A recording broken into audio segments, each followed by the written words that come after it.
নমস্কার বন্ধুরা, মৌহার্স রান্নার রঙে আপনাদের সকলকে স্বাগত। আজ আমি দুই রকমের মোদক বানিয়ে আপনাদের দেখাবো। প্রথমে আমি নিয়ে নিয়েছি এখানে নারকেলটাকে মিক্সিতে দিয়ে আমি একটা পেস্ট বানিয়ে নিয়েছি। কড়ার মাধ্যমে প্রথমে আমি দিয়ে দিলাম নারকেলের পেস্টটা। এবার এর মধ্যে দিয়ে দেবো আমি দুটো এলাচটাকে ফাটিয়ে দিয়ে দিলাম। আর দেবো এখানে গুড়। আমি এখানে গুঁড়ো গুড় যেটা প্যাকেটে পাওয়া যায় সেটা ইউজ করলাম। আপনারা চাইলে এমনি যে ঘরে গুড় থাকে সেটাও ইউজ করতে পারেন। দিয়ে এটাকে একটা পুর বানিয়ে নিতে হবে। গ্যাসের ফ্লেমটা একটু মিডিয়ামে রেখে এটাকে আস্তে আস্তে একটু নেড়ে চেড়ে এটাকে একটা সুন্দর করে পুর তৈরি করে নিতে হবে। পুরটা আমার তৈরি করা হয়ে গেছে, আমি এটাকে নামিয়ে রাখবো। অপরদিকে আমি বসিয়ে দিয়েছি আর একটা কড়া, তাতে দিয়ে দিয়েছিলাম 2 চামচ ঘি দিয়ে আমি এখানে দিয়ে দিলাম হাফ কাপ সুজিটাকে ঘিয়ের সঙ্গে একটু ভালো করে নেড়ে নিতে হবে, মানে একটু ভেজে নেব। তবে ভাজাটা এমনভাবে করব যেন লাল না হয়। লাল হয়ে গেলে মোদকের কালারটা অন্যরকম চলে আসবে। দিয়ে দিলাম কিছু কেশরের ধাগা, দিয়ে এর মধ্যে দিয়ে দেবো 1 কাপ দুধটা দিয়ে খুব ভালো করে আমি এটাকে মিশিয়ে নেব। মিশিয়ে নিয়ে এর মধ্যে আমি দিয়ে দেবো 2 চামচ কনডেন্স মিল্ক দিয়ে আবার ভালো করে মিশিয়ে এটাকে আমি সুজিটাকে তৈরি করে নেব একদম শক্ত করে। এই সময় গ্যাসের ফ্লেমটা আমি মিডিয়াম টু হাইতে রেখে দেবো। দিয়ে এইভাবে নাড়তে নাড়তে সুজিটাকে আমি তৈরি করে নেব।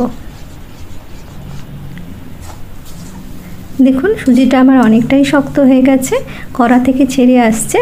আর একটুখানি যখন টাইট হয়ে যাবে তখন এটাকে আমি নামিয়ে নেব। এটা আমার হয়ে গেছে, এটাকে নামিয়ে আমি একটু ঠান্ডা করে নেব। এটা আমার ঠান্ডা হয়ে গেছে, হাতে আমি একটুখানি ঘি লাগিয়ে নিয়েছিলাম, তাহলে এটা করতে একটু সুবিধা হবে। আর এটাকে একটুখানি আমি মেখে নিলাম। মেখে নিয়ে এবার এই যে মোদক বানানোর যে মোল্ড এখন বাজারে পাওয়া যায়, অনলাইনেও এটা কিনতে পাওয়া যায়, এই মোল্ডের মধ্যে আমি এই সুজিটা যেটা আমি তৈরি করেছি সেটা দেব। তার আগে আমি মোল্ডের ভেতরে একটুখানি ঘি লাগিয়ে দিলাম। আর ভেতরে দিয়ে দেবো একটুখানি পেস্তা কুচি। আপনারা চাইলে এখানে আলমন্ড কুচিও দিতে পারেন। এবারে যে সুজিটা আমি তৈরি করেছি সেই সুজিটাকে থেকে একটুখানি কেটে নিয়ে একটু গোল করে নেব আগে। নিয়ে এই যে ফাঁকাটা রয়েছে এর মধ্যে এইভাবে ঘুরিয়ে ঘুরিয়ে ওটাকে আমি দিয়ে দেবো, ভর্তি করে দেবো। দেখুন এরকম আঙুল দিয়ে চিপে চিপে এটাকে ভর্তি করে দিতে হবে। এইভাবে যখন ভর্তি করা হয়ে যাবে তখন একটা আঙুল দিয়ে মাঝখানে একটুখানি আমি গর্ত করে দেবো। এই যে দেখুন এরকমভাবে একটা গর্ত করে দিয়েছি। এই গর্তটার মধ্যে আমি যে নারকেলের পুরটা বানিয়েছিলাম সেটা এর মধ্যে দিয়ে দেবো। এইভাবে আস্তে করে এর মধ্যে পুরটা দিয়ে দেবো। দিয়ে ওপর থেকে আমি এটাকে পুরো ভালোভাবে বন্ধ করে দেবো। দিয়ে হাতের সাহায্যে একটু ভালো করে চেপে দেবো। এটা আমার তৈরি হয়ে গেছে। আমি এবার মোল্ডটাকে খুলে দেবো। দেখুন এখানে একটা লক আছে, লকটা খুলে দিয়ে আস্তে করে এটাকে টানলেই এটা খুলে যাবে। দেখুন এটা কত সুন্দরভাবে তৈরি হয়ে গেছে আর কত সহজে এটা তৈরি হয়েছে। এটা আমার হয়ে গেছে, এটাকে আমি আস্তে করে খুলে নেব। এটা একদম সুন্দরভাবে তৈরি হবে, এটা ভেঙে যাওয়ার কোনো সম্ভাবনাই থাকবে না। আমি এই একই পদ্ধতিতে বাকি সব কটা মোদককে তৈরি করে নেব।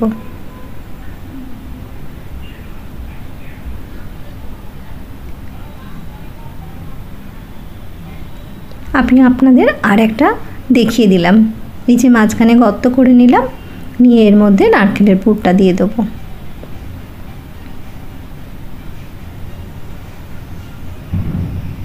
একটু বেশি করে নারকেলের পুর দিলাম যাতে খেতে এটা বেশি ভালো লাগবে।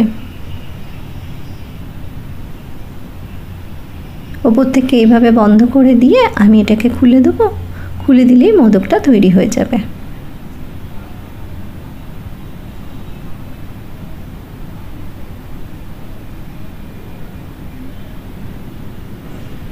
আমি সুজি দিয়ে সব মোদকগুলোকে এইভাবে বানিয়ে নিয়েছি। আমি এবারে আরেক রকমের মোদক আপনাদের বানিয়ে দেখাবো।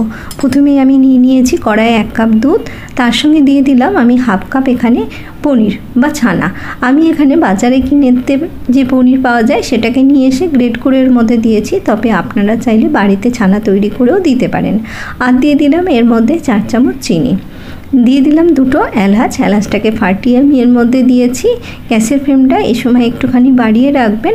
আর এর মধ্যে আমি দিয়ে দিলাম 2 চামচ বড় চামচের কাজু বাদাম গুঁড়ো। কাজু বাদামটাকে আমি মিক্সির মধ্যে দিয়ে গুঁড়ো করে নিয়েছিলাম, সেটাই আমি এখানে দিয়ে দিলাম। 2 চামচ, বড় চামচে 2 চামচই দিয়েছি। দিয়ে এবার এটাকে খুব ভালো করে নেড়ে নিতে হবে, নিয়ে একটা শক্ত পাক তৈরি করে নিতে হবে। যখন এটা কড়া থেকে ছেড়ে আসবে তখন এটাকে নামিয়ে নেব।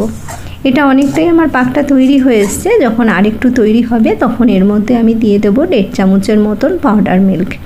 পাউডার মিল্কটা দিয়ে আরেকটু নাড়াচাড়া করে নিয়েই আমি এটাকে নামিয়ে নেব। দেখুন এটা আমার সুন্দর করে তৈরি হয়ে গেছে, একদম কড়া থেকে ছেড়ে আসছে। এবার এটাকে আমি নামিয়ে নেব। নামিয়ে নিয়ে যখন একটু ঠান্ডা হয়ে যাবে এরকম হাতের সাহায্যে একটুখানি এটাকে মেখে নেব। নিয়ে ওই একই পদ্ধতিতে এই যে মোলটা দেখছেন এটার মধ্যে আমি এটা থেকে একটা বলের মতন কেটে নিয়ে এর মধ্যে সুন্দরভাবে এটাকে আমি পুরোটা প্রেস করে আস্তে আস্তে এটাকে ভর্তি করে দেবো।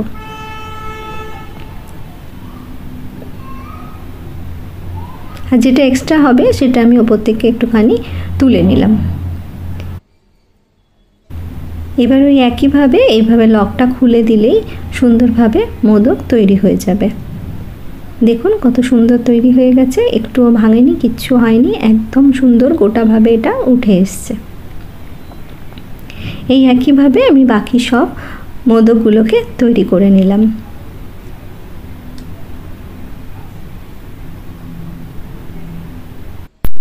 দেখলেন বন্ধুরা কত সহজে 2 রকমের মোদক আমি আপনাদের করে দেখালাম। আশা করি আপনাদের ভালো লেগে থাকবে। সামনেই গণেশ চতুর্থী, আপনারা অবশ্যই একবার এইভাবে বানিয়ে দেখবেন। আমার রেসিপিটা যদি আপনাদের ভালো লেগে থাকে তাহলে একটা লাইক অবশ্যই করে দেবেন। আর যারা নতুন আমার এই চ্যানেলে দেখছেন তাদের কাছে অনুরোধ রাখলাম চ্যানেলটা একটু সাবস্ক্রাইব করে নেবেন। আর যারা পুরনো বন্ধু তারা অবশ্যই পাশে থাকবেন।